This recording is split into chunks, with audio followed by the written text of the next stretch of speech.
Que este domingo seja de muita luz, muita paz para todos nós e um bom proveito nessa oportunidade que nós vamos estudar um tema que é bastante interessante. Aliás, todos os temas da doutrina espírita são muito interessantes, mas nós vamos falar sobre justiça divina segundo o Espiritismo.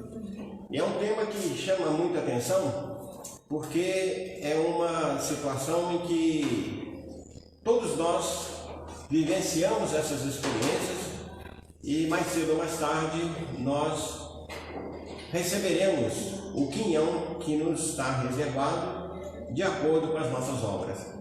Então, para nós começarmos, nós vamos pedir ao nosso companheiro de trabalho na manhã de hoje, nosso querido Rogério, que faça a leitura de uma página que já vai ser parte do estudo, ou seja, é do livro Justiça Divina. O tema da mensagem de Emmanuel é Lugar depois da morte. Por favor.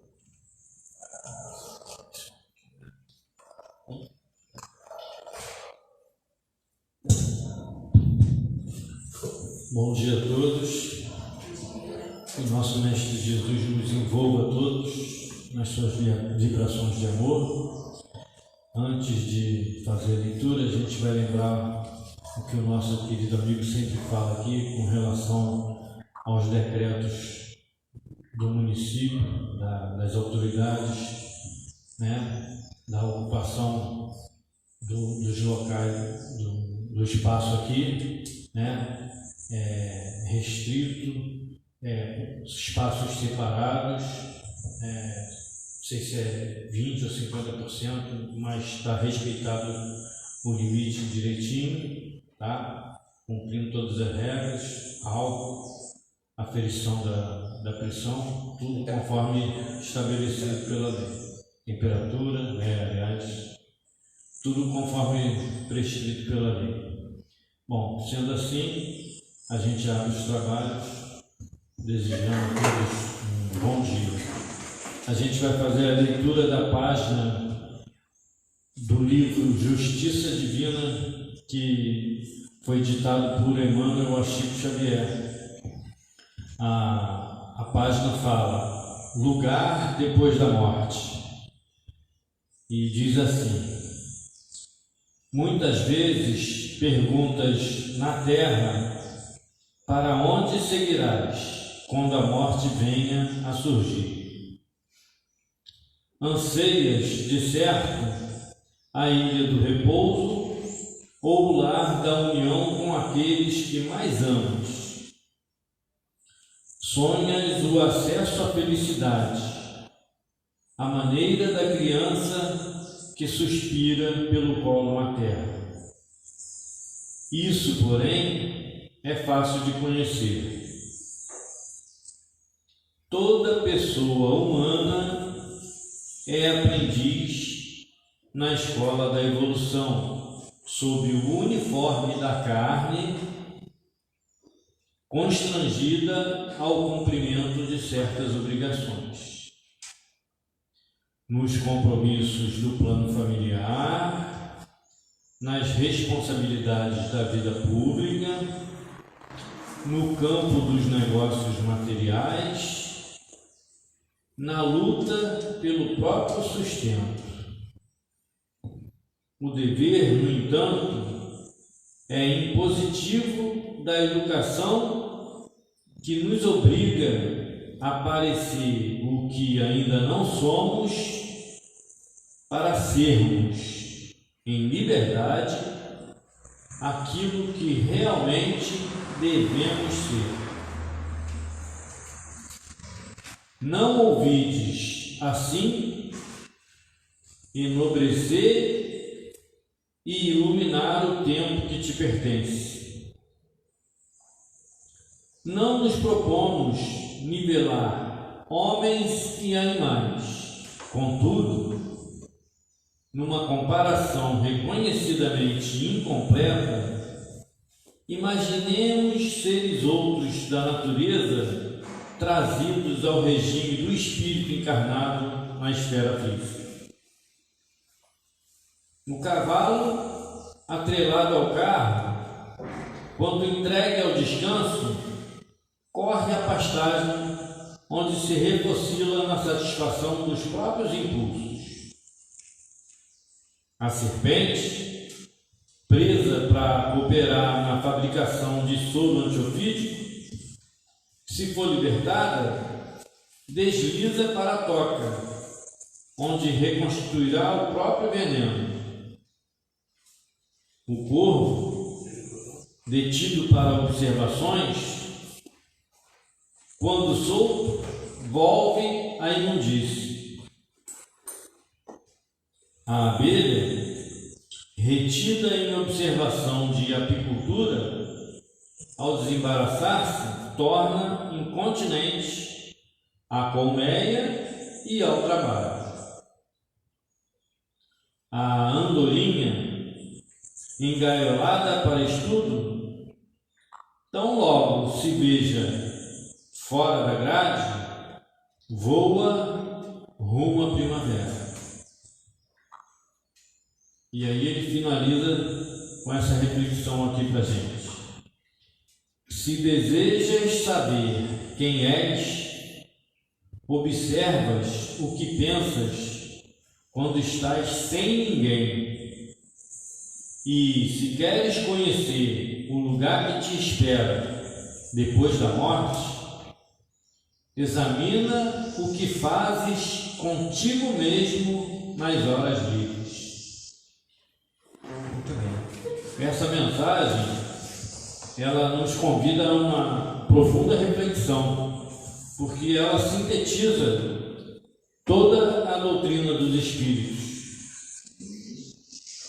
A doutrina dos Espíritos nos esclarece que somos, em verdade, espíritos em evolução, destinados à perfeição.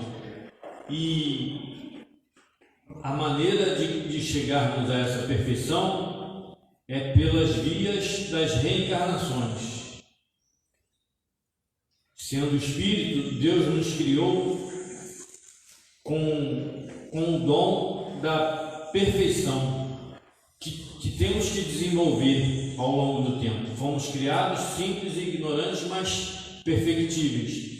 Pela reencarnação, a gente, vivendo as experiências, a gente chega lá.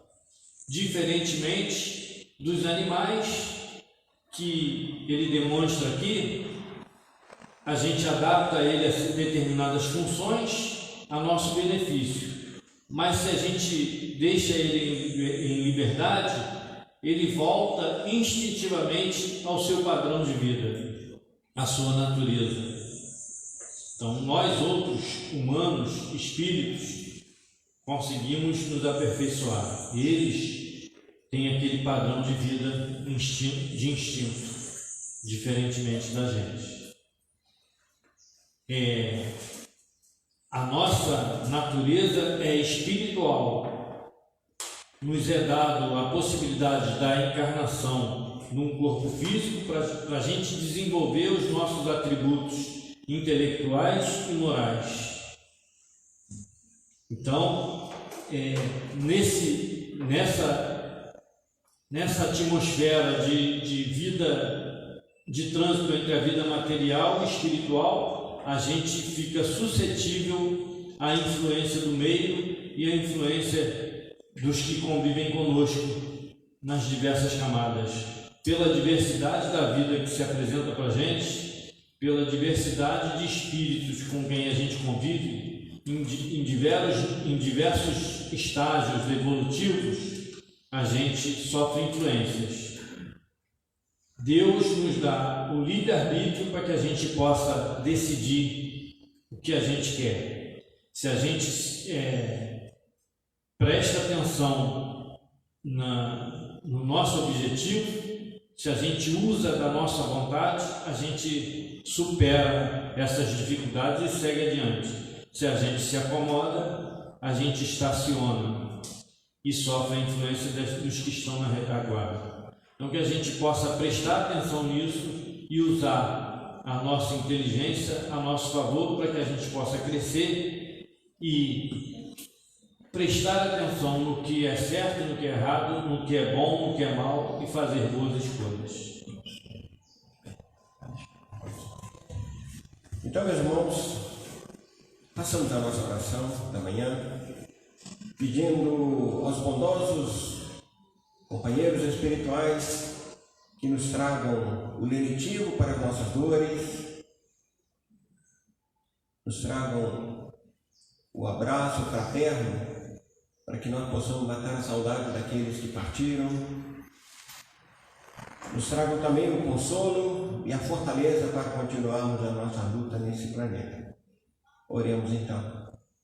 Deus, Pai de amor e de infinita bondade, permita que os bondosos companheiros espirituais nos assistam em todos os momentos das nossas vidas.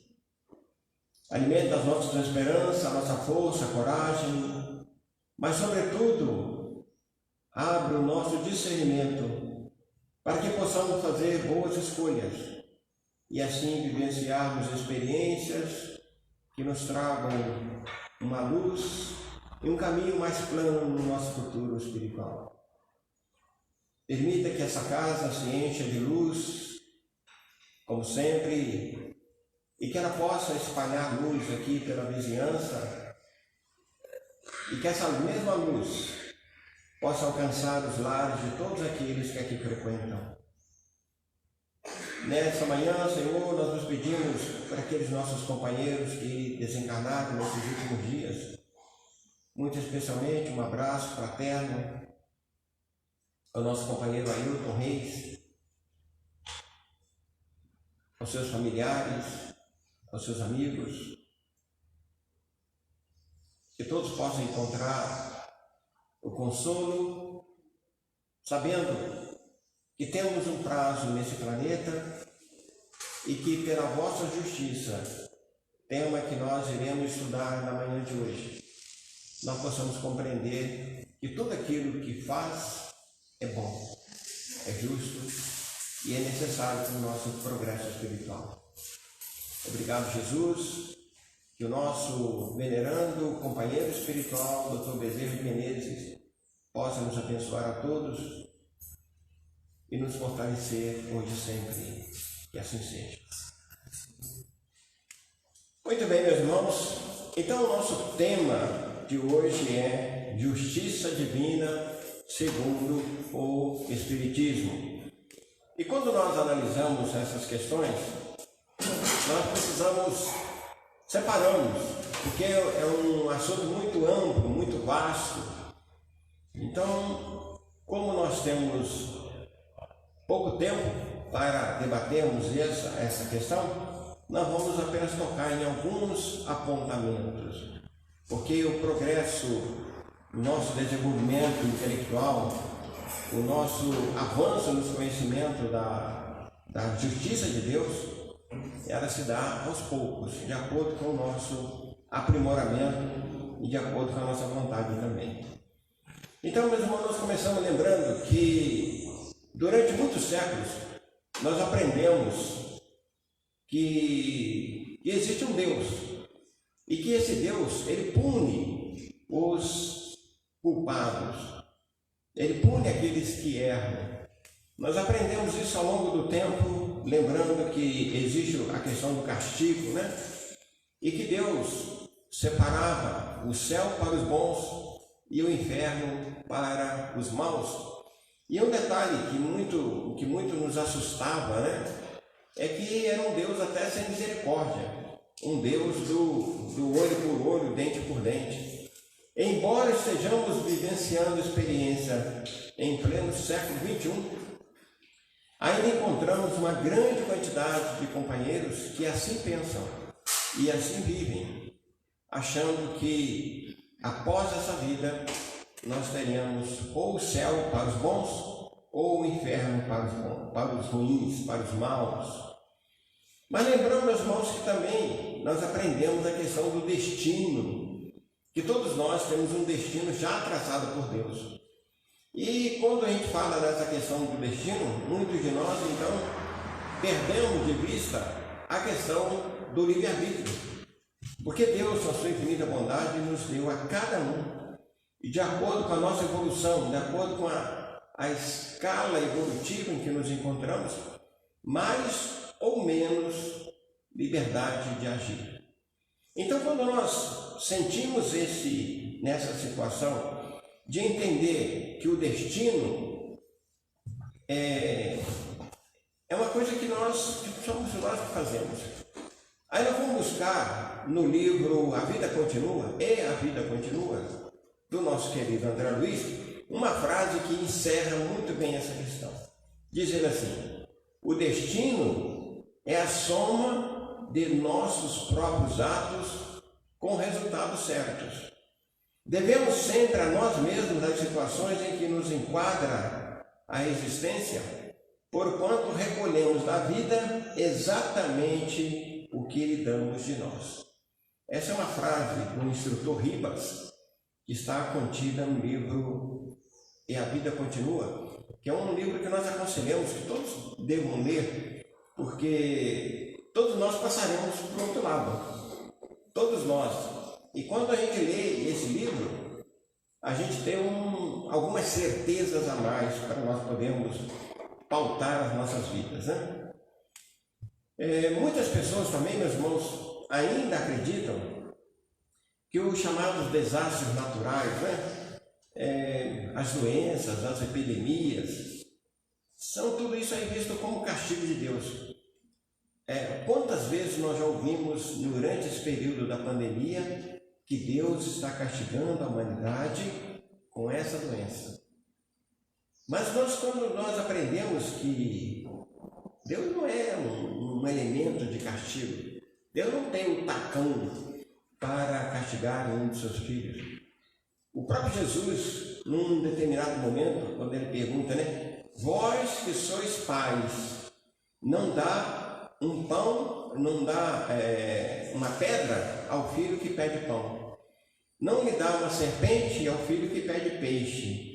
Quanto mais vosso Pai Celestial. Então, o Deus que nós temos que entender é um Deus de amor, de bondade, de misericórdia e, consequentemente, é um Deus que não absolve e nem condena. Não é verdade? É isso que nós temos que entender. E que tudo, meu irmão, tudo está de acordo com a nossa vontade e de acordo principalmente com as nossas atitudes. Aqueles que fazem o mal irão colher aquilo que plantaram. Já que nós temos a liberdade para plantar, nós teremos a obrigação, a obrigatoriedade e a certeza que vamos colher na mesma situação. Também do livro O Encontro Marcado, nós copiamos uma frase que diz assim: a vida é amor e a lei é justiça. No entanto, por marco de interação, a divina providência colocou entre ambas a fonte da misericórdia, assegurando o equilíbrio. Vejamos então, meus irmãos, que se existe de um lado a lei, existe do outro lado o amor. E no meio disso, nós temos a misericórdia divina. Então é assim que nós temos que entender que a cada um de nós, de acordo com a misericórdia divina, nos será dado de acordo com as nossas obras. Essa é a sentença de Jesus. Então aqui está sintetizado todas as leis que regem as questões ético-morais. E assim nós vamos passar um pouquinho para o nosso companheiro Rogério, senão ele não fala nada, né? Vamos lá, Rogério. Siga daí.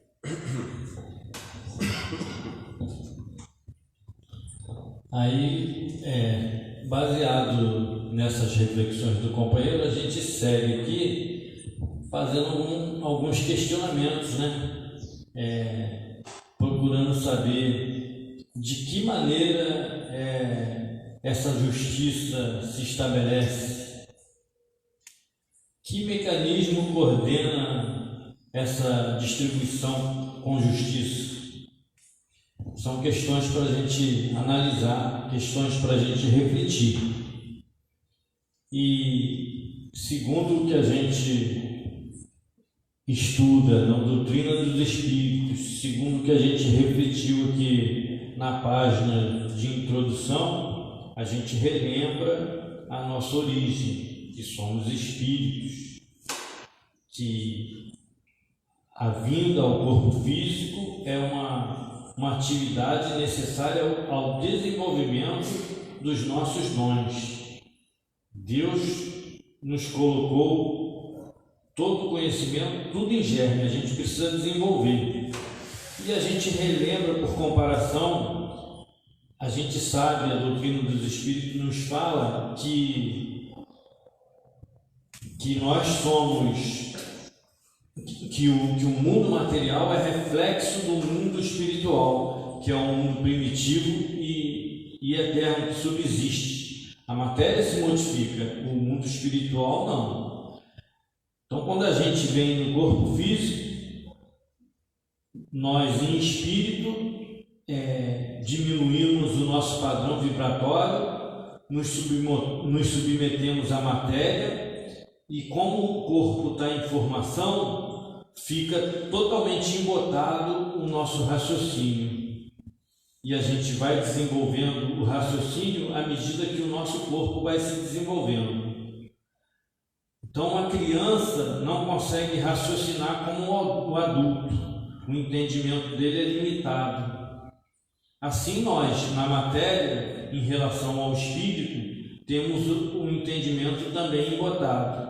Os espíritos vêm para nos auxiliar e nos esclarecer. A doutrina dos espíritos vem para nos esclarecer a respeito disso, nos auxiliar.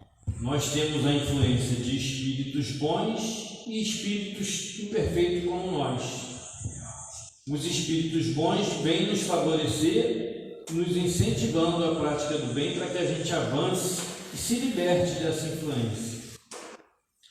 Na questão 875, os Espíritos nos dizem: como se pode definir a justiça? A resposta é: a justiça consiste em que cada um respeite os direitos dos demais. E o que é que determina esses direitos? Duas coisas: a lei humana e a lei natural. Tendo os homens formulado leis apropriadas aos seus costumes e caracteres, elas estabeleceram direitos mutáveis com o progresso das luzes. Então a gente vai vendo aí que a justiça humana é de acordo com o grau de evolução deles. No princípio, na era primitiva, na era bruta, a gente tinha mais instintos. O que prevalecia era a força, era o domínio. À medida que a gente vai evoluindo, vem a razão, a gente vai criando leis melhores. Ainda assim, na antiguidade, as leis ainda eram mais de poder, de arbitrariedade, e o homem que era mais poderoso, que se beneficiava, que exercia influência sobre os outros, procurava manter sob o seu domínio os mais fracos, oprimindo. Hoje a gente está tentando se libertar disso. Os espíritos mais elevados tentam influenciar o meio, tentam influenciar aqueles que nos governam, a fim de que eles façam leis mais humanas,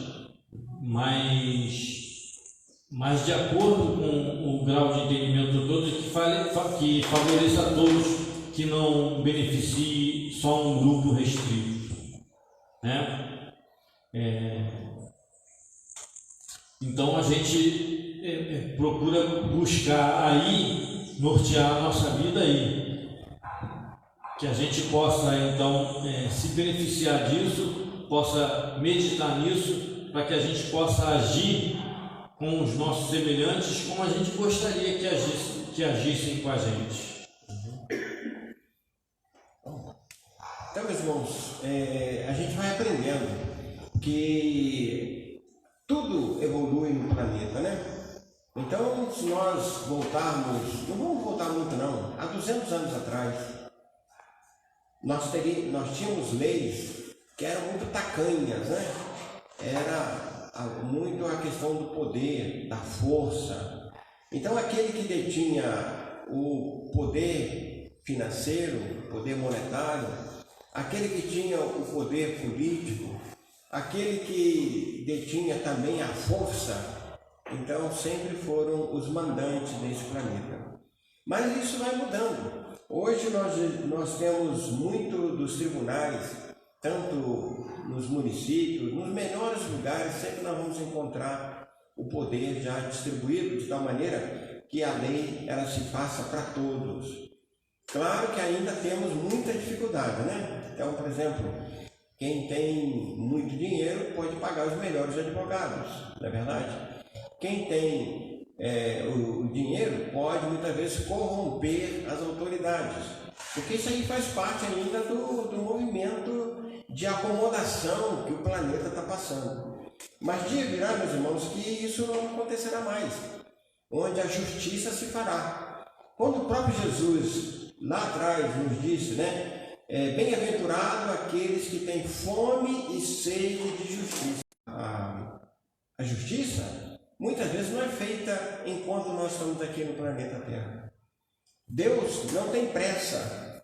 Então, muitas vezes, nós só vamos encontrar a justiça daquilo, saciar a fome de justiça que temos, né? Isso tudo vai entrando no tribunal divino. E é esse tribunal divino que vai fazer com que a gente entenda melhor isso. Mas um outro ponto que nós precisamos entender, e aí que tem que ficar bem claro, com relação à lei de Deus. A lei de Deus está escrita na nossa consciência, nós já nascemos com o DNA divino. Então, quando Deus nos criou, Ele instalou, como falando numa linguagem muito moderna, né? Instalou um chip com todo o seu código de vida, todo o seu código de existência. Então, nenhum de nós podemos afirmar que nós desconhecemos a lei, porque ela está dentro de nós. De uma certa maneira, nós até sentimos isso quando nós temos aquelas situações que é muito comum, quando nós bate aquela dor na consciência, né? Mas eu gostaria de pegar aqui a pergunta 876 do Livro dos Espíritos, que diz assim: posto de parte o direito que a lei humana consagra, qual a base da justiça segundo a lei natural? E aí os Espíritos responderam para Kardec: disse o Cristo, queira cada um para os outros o que quereria para si mesmo. Olha que interessante. Queira cada um para os outros o que quereria para si mesmo. E aí os Espíritos continuam dizendo: no coração do homem imprimiu Deus a regra da verdadeira justiça, fazendo que cada um deseje ver respeitados os seus direitos. Na incerteza de como deva proceder com seu semelhante em cada circunstância, trate o homem de saber como quereria que com ele procedessem. Em circunstância idêntica, guia mais seguro do que a própria consciência, não lhe podia Deus haver dado. Então, meus irmãos, queira cada um para os outros o que quereria para si mesmo. Notaram essa diferença que muita gente fala, né? Tem muita gente que fala, normalmente a gente fala isso, né? O que eu não quero para mim, eu não quero para os outros. Já parte da negativa. E tudo que parte da negativa muitas vezes não dá certo. Porque, por exemplo, os 10 mandamentos. Fazendo uma análise assim filosófica, por que os 10 mandamentos não combinam, né? Porque começa com não matarás, né? Não roubarás. Então, a nossa mente, de uma certa maneira, ela foi programada ao longo da nossa evolução para não aceitar nada que nos proíba. Tem até uma música, né? O Robson deve se lembrar que é proibido proibir. Né? Da nossa época, né, Robson? Né? É proibido proibir. Tem mais gente. Tem mais gente aqui, né? Não, mas somos nós mesmo, né? É proibido proibir. Então, Deus é muito sábio, porque Ele não proíbe nada. Deus não proíbe nada, deixa você fazer o que você quiser. Agora só tem um detalhe: fez, assume, né? A vida, o nosso progresso, ele é feito à base das responsabilidades, né? É feito à base de responsabilidade. Aí Kardec, nessa questão 876, Kardec coloca uma nota. E é uma nota fabulosa, sabe? Cada vez que eu leio o Livro dos Espíritos, eu fico mais apaixonado pelo Livro dos Espíritos. Então, Kardec diz assim: efetivamente, o critério da verdadeira justiça está em querer cada um para os outros o que para si mesmo quereria. Agora notem a nuance de Kardec.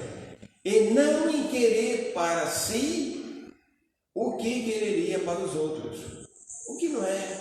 O que é absolutamente, né? O que não é absolutamente a mesma coisa. Não sendo natural que haja quem deseje o mal para si, desde que cada um tome por modelo o seu desejo pessoal, é evidente que nunca ninguém desejará para o seu semelhante senão o bem.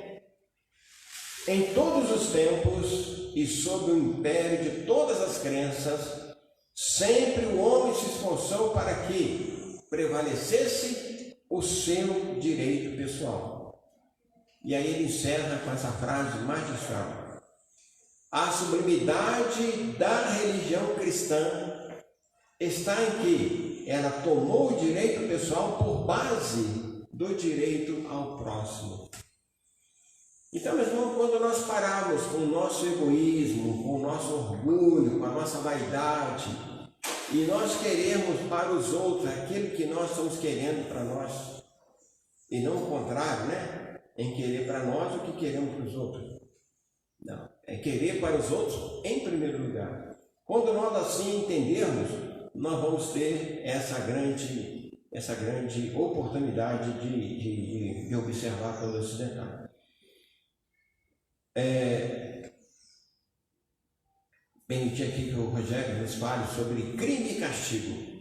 Tem até um filme muito bom com esse título, né? Crime e castigo. E a gente pergunta, né? Como é que a doutrina espírita nos esclarece acerca do que é crime e do que é castigo? Isso aí eu deixo para o Rogério.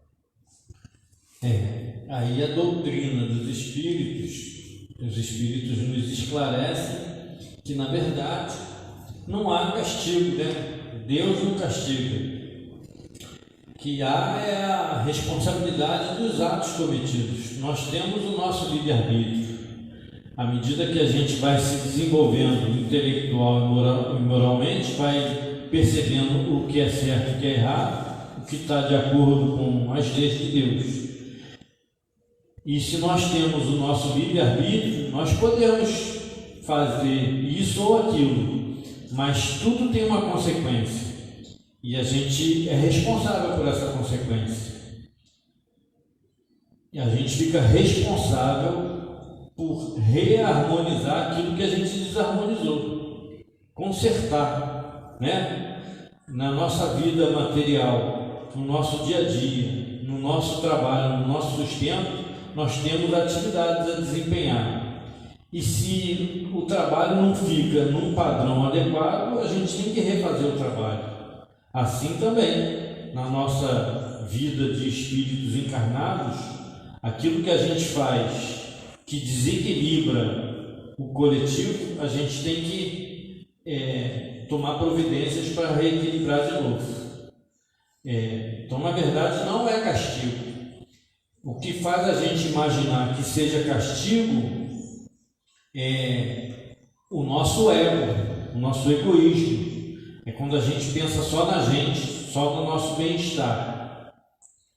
E é isso que a gente tem que aprender a modificar. e a gente vai adquirindo isso ao longo do tempo, à medida que a gente vai se desenvolvendo.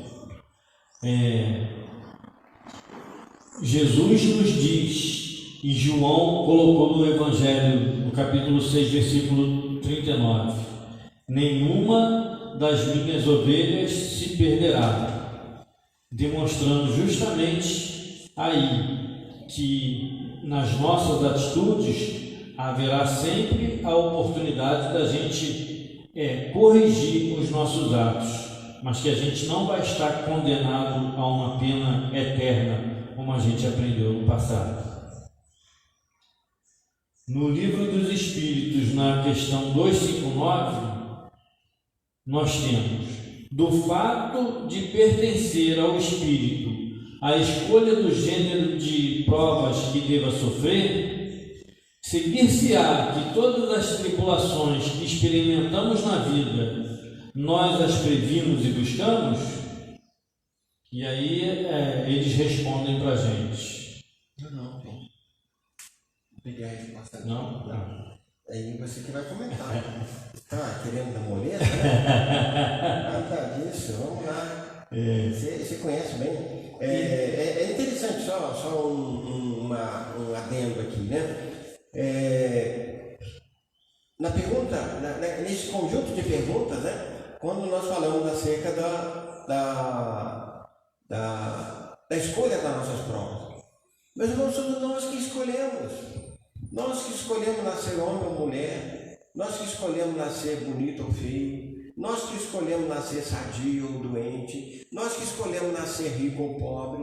Como nós não temos que culpar Deus, não é verdade? Então, tudo está dependendo, e aí vem a questão de que muitas pessoas entendem como castigo, né? Por exemplo, uma pessoa que nasce pobre, Deus está castigando.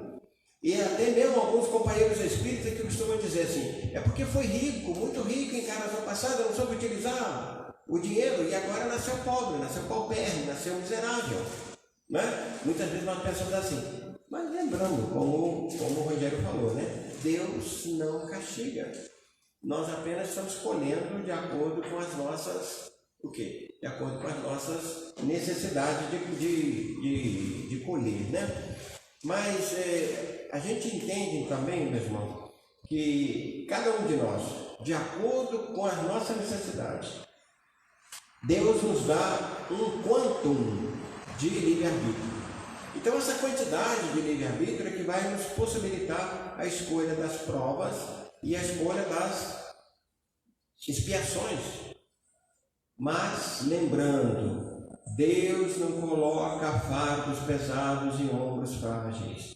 Então tudo aquilo que nós estamos suportando faz parte de quê? Faz parte do conjunto de obrigações que nós nos comprometemos lá no mundo espiritual.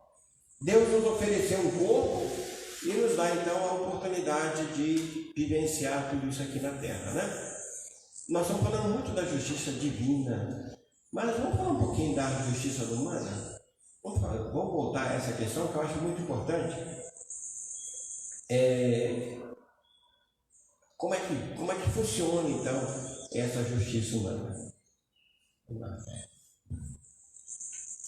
A justiça dos homens está calcada na legislação humana, de acordo com o tempo, com a localidade, com os costumes, os interesses, os legisladores e os analistas do processo. Então a gente vê no nosso mundo, cada país tem o seu costume, cada país tem a sua cultura, né? Nós aqui estamos lutando com a democracia, com os nossos direitos, buscando o que é melhor para nós, reivindicando. Mas nós vemos outros países que têm outro tipo de cultura, outro tipo de governo. Nós estamos vendo lá do outro lado do planeta, no lado oriental, lá no Afeganistão, o povo se debatendo sobre um regime que está se impondo de maneira autoritária.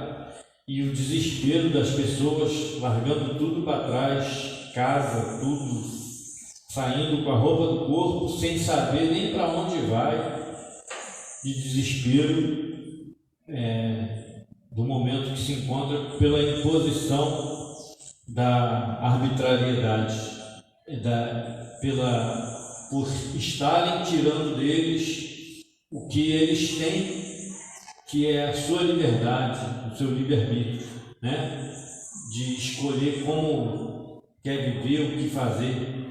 Está sendo tirado isso deles, né? Essa é uma realidade que nós estamos vendo. A gente não precisa nem sair muito para longe, não. Talvez bem próximo de nós estamos encontrando muito dessas arbitrariedades, né? Mas, por exemplo, enquanto aqui no nosso planeta nós temos os legisladores que criam leis, e muitas dessas leis é para atender a interesses muitas vezes do poder financeiro, né? Do poder econômico. Muitas leis são feitas para atender interesses dos mais diversos. Então nós estamos vendo que tudo isso aí, meus irmãos, um dia vai passar.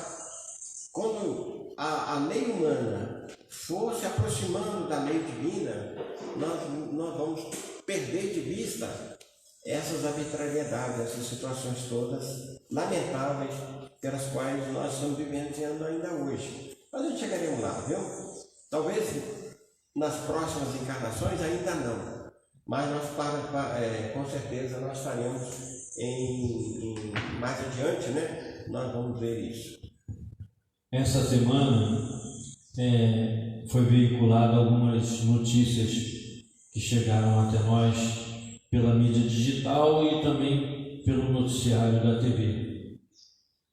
Aqui perto da gente houve um ato infeliz em que 2 indivíduos abordaram o terceiro e descarregaram suas armas neles. Mais adiante, a gente viu um acidente de trânsito, um atropelamento. No final do dia, chegou para a gente a notícia da passagem do nosso companheiro que vinha sofrendo através de uma doença e desencarnou. Mas um pouquinho mais distante, em Paraty, teve um outro episódio de 2 companheiros numa ilha que se desentenderam, um esfaqueou a outro, levando à morte. Um terceiro, vendo o episódio, disparou a arma contra o outro, fugiu, e esse que matou o outro acabou preso. Eu estou falando isso no sentido da gente analisar a justiça humana e a justiça divina. Num episódio, um fugiu. No outro episódio, o outro foi preso para a mercê da justiça do mundo. Os que partem estão em condições que a lei, que a doutrina dos Espíritos nos esclarece.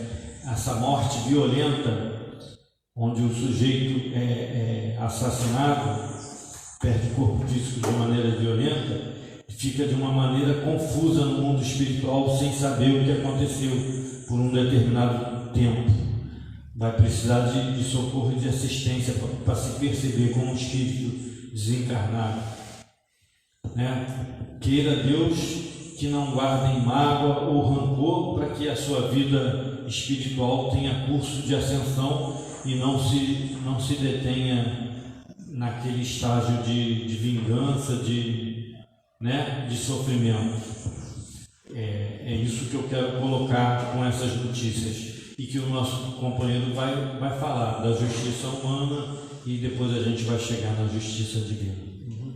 Então, meus irmãos, é muito interessante quando a gente analisa, por exemplo, aqui no planeta, né?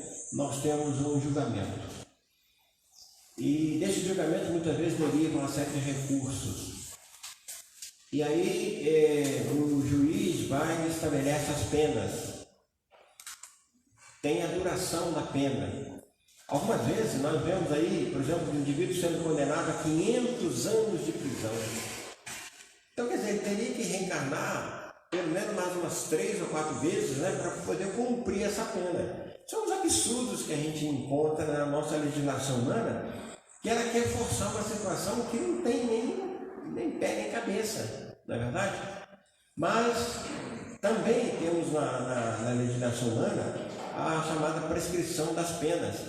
Então, uma pessoa que não foi condenada, não foi julgada num determinado período, ocorre a prescrição do seu crime.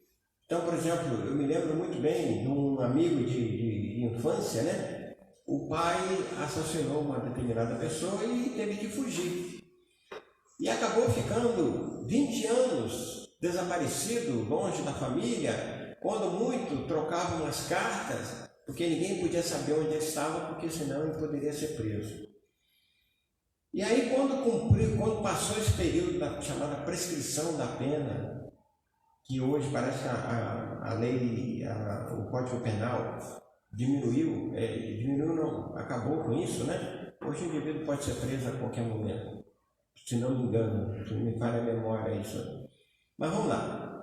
Então, o caso concreto. Esse homem, ele passou 20 anos num tremendo sofrimento, porque ele passou a vida praticamente inteira longe dos filhos, longe da esposa, na clandestinidade, vivenciando talvez as maiores agonias pelo fato de estar longe, de ficar com medo de qualquer barulho, qualquer pessoa estranha, que achava que poderia ser preso a qualquer momento.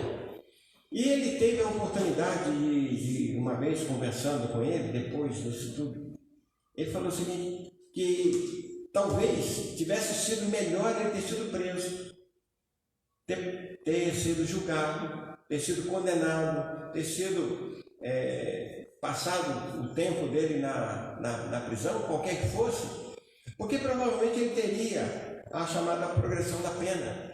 Ele poderia entrar num regime como o Chico Xavier costuma dizer, né, que todos nós estamos num regime de prisão de semi-liberdade, né? De uma certa maneira, nós espíritos somos livres, quando nós somos o corpo, nós somos prisioneiros do corpo, né? Então, esse homem poderia ter passado por tudo isso aí, poderia ter quitado a sua pena. O que vai acontecer? Ele já voltou para o mundo espiritual. Esse crime que ele cometeu aqui na Terra, mais cedo ou mais tarde ele vai ter que pagar essa conta. O crime que ele cometeu, ele vai ter que reajustar. Então é por isso que a gente vai entendendo que, enquanto na lei humana nós podemos ter até a chamada extinção da pena, no mundo espiritual, na lei de Deus, não tem isso. Então a extinção da pena, de acordo com a lei divina, ela primeiro precisa passar por um processo de arrependimento. Eu não sei se alguém aqui já teve a oportunidade de se arrepender de alguma coisa, né? É terrível. Quando você se arrepende, o sentimento que passa por dentro de você é um negócio muito doloroso. E graças a Deus, se nós tivermos a oportunidade de nos arrependermos, porque é o primeiro passo. Porque aí nós pedimos a Deus a oportunidade de expiar o crime que nós cometemos. Então Deus vai nos dar uma oportunidade, talvez até uma encarnação inteira, a fim de expiarmos o crime que nós cometemos. E só depois disso, meus irmãos, quem sabe até numa terceira reencarnação, nós vamos ter a oportunidade de proceder à reparação. Então é assim que muitas vezes uma pessoa que rouba a outra volta numa encarnação futura a fim de devolver aquilo que ela extraiu, roubou, tirou, subtraiu, né, de outra pessoa. Então a lei divina funciona maravilhosamente bem. E tem um detalhe ainda muito interessante. Para que a gente possa fazer a reparação, não tem prazo. Nós podemos levar 200, 300, 500, 1000 anos, mais até disso.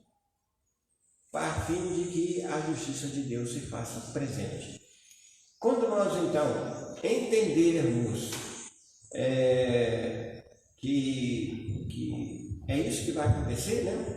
É isso que vai ter que acontecer com a reparação.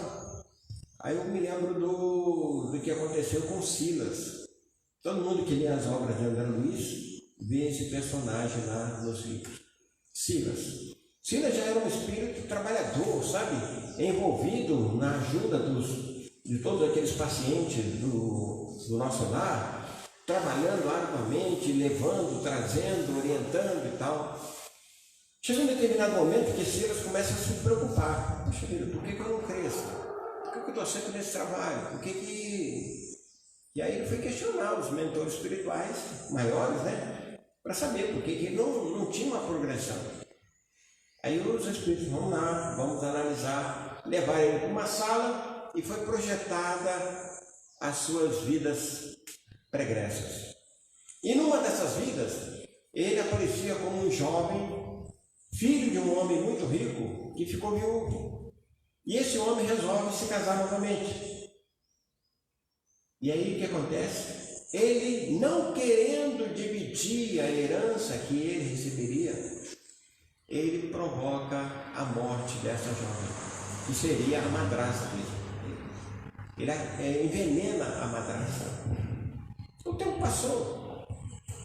Ele viveu o restante da sua vida e tal, e depois ele teve uma série de outras vidas. Esteve trabalhando no mundo espiritual e esqueceu.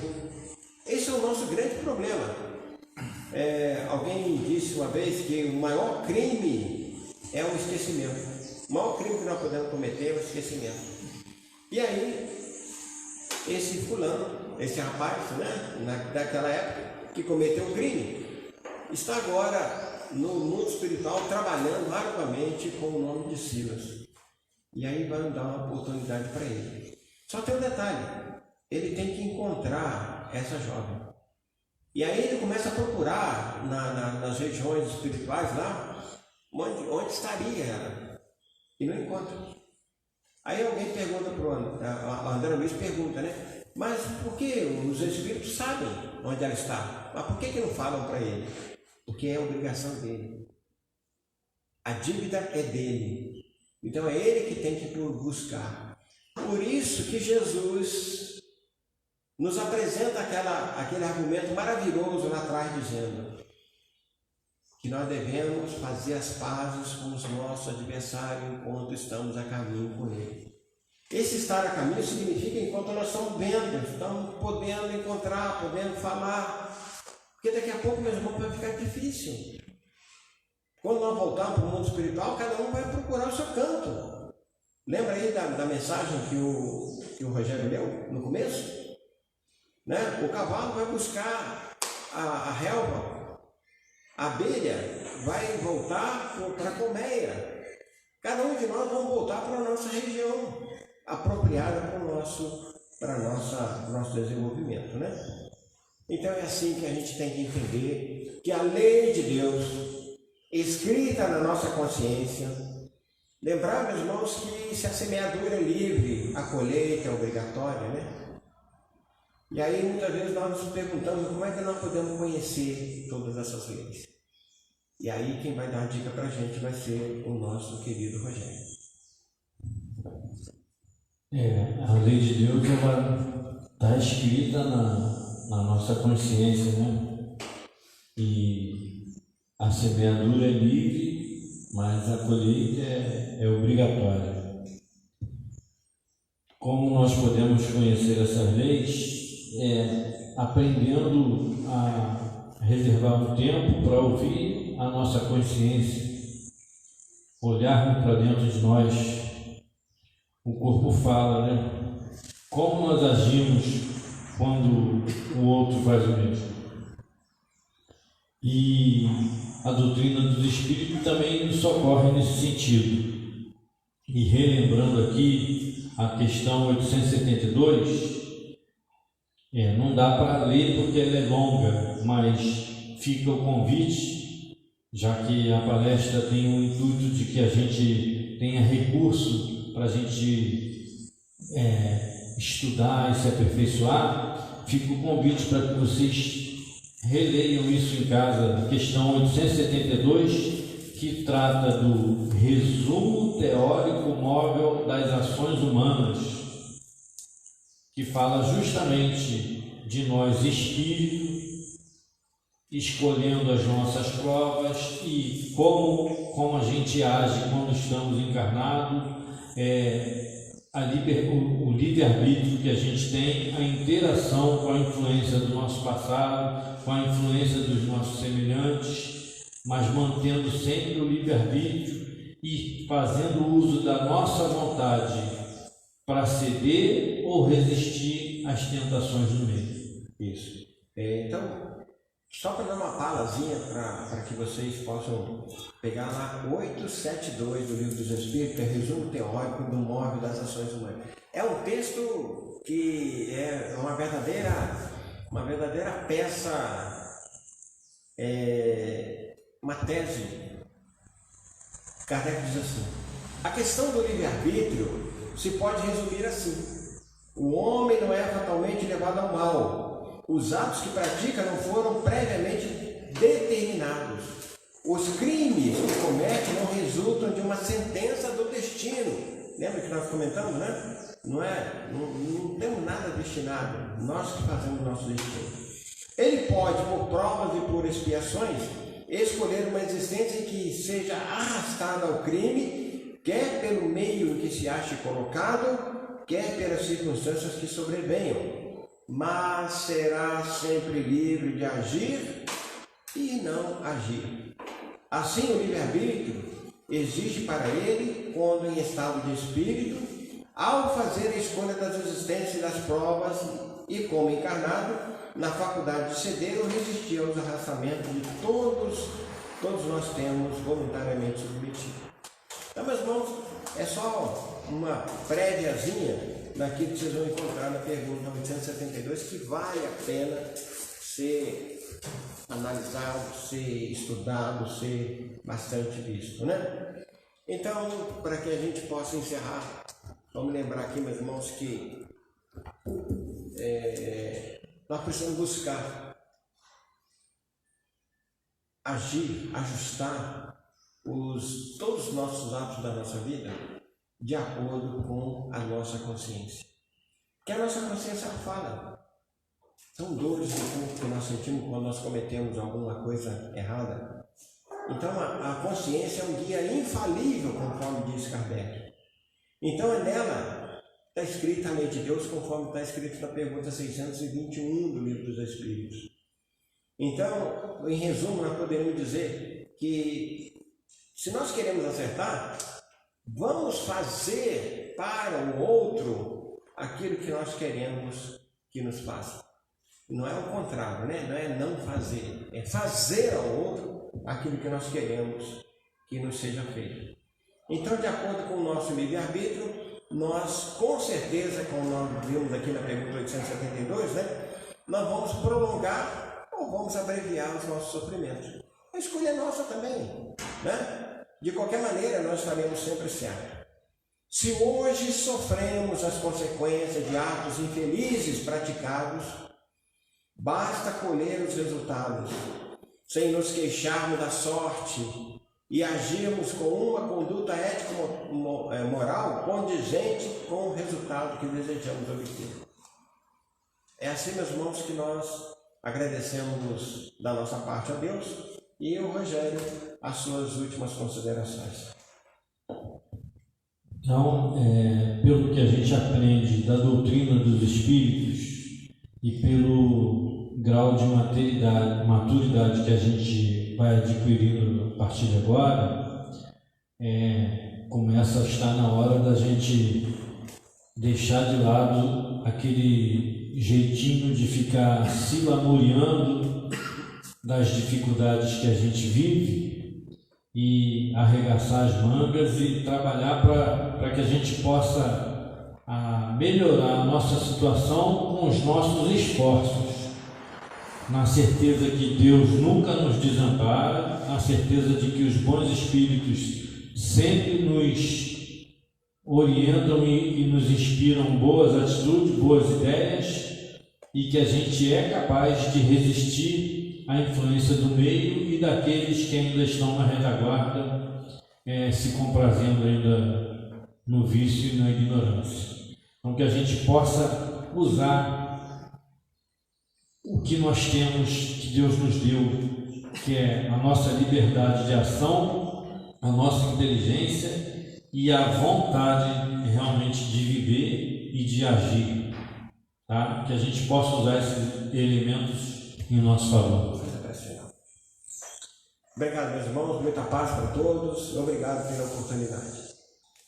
Então, que a gente, diante disso, possa elevar o nosso pensamento a Deus nessa manhã, agradecendo a oportunidade da vida, a oportunidade da experiência no corpo físico, agradecendo a Deus a saúde física, a saúde mental, enquanto a gente sabe que ao nosso lado nós temos irmãos que exigem de nós a nossa assistência, o nosso amparo, porque se encontram com o corpo debilitado, se encontram às vezes com a mente enferma, incapazes de se guiarem por si só. Então, que a gente possa exercitar a caridade, a benevolência, o espírito de renúncia, como temos aprendido com Jesus e com os bons espíritos, que na manhã de hoje, visitados e bafejados pelo hálito do amor divino, a gente possa se sentir mais fortalecido e mais disposto para a vida. Obrigado, Senhor, por essa oportunidade. Obrigado, Senhor, por estarmos conhecendo a verdade, que possamos usar isso em nosso benefício. Abençoe, Pai do céu, a todos que estão aqui presentes. Abençoe aqueles que estão mais distantes. Abençoe os que estão enfermos, nos hospitais, nos seus lares, onde quer que estejam, os menos favorecidos, que possam ser amparados, que possam ser assistidos. Ilumine e ampare aos nossos governantes para que possam ser capazes de promover melhores condições de vida para nós, que a gente possa se beneficiar com isso e utilizar para o nosso progresso. Abençoe a todos nessa manhã. Na segunda parte, nós teremos o passe espírita. Aqueles que necessitarem, permaneçam no ambiente. Um bom domingo a todos.